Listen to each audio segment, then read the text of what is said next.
Let's unlock the secrets to quickly and securely sending money with Worldremit from your Canadian bank account using your laptop. First things first, open your web browser and head over to the Worldremit website and log into your account or create a new one if you haven't already, and make sure the location service is turned on.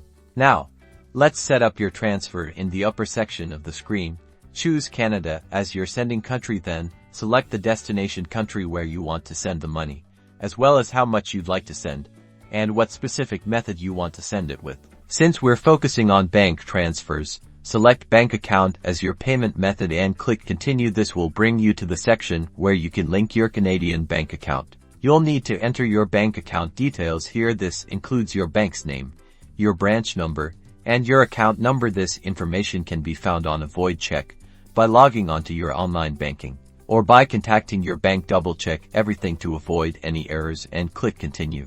Next, Worldremit will walk you through the process of verifying your bank account. Follow the instructions on screen, which typically involves small deposit and withdrawal confirmations, as this verifies that you own the account. Once that's done, enter your recipient's information and proceed to the next step.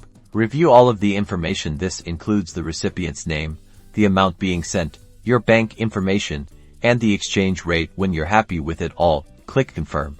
And that's it. Your money transfer is now initiated. You'll typically receive a confirmation email and can track the progress of your transaction on the Worldremit website. Congratulations! You have successfully sent money from your Canadian bank account using Worldremit.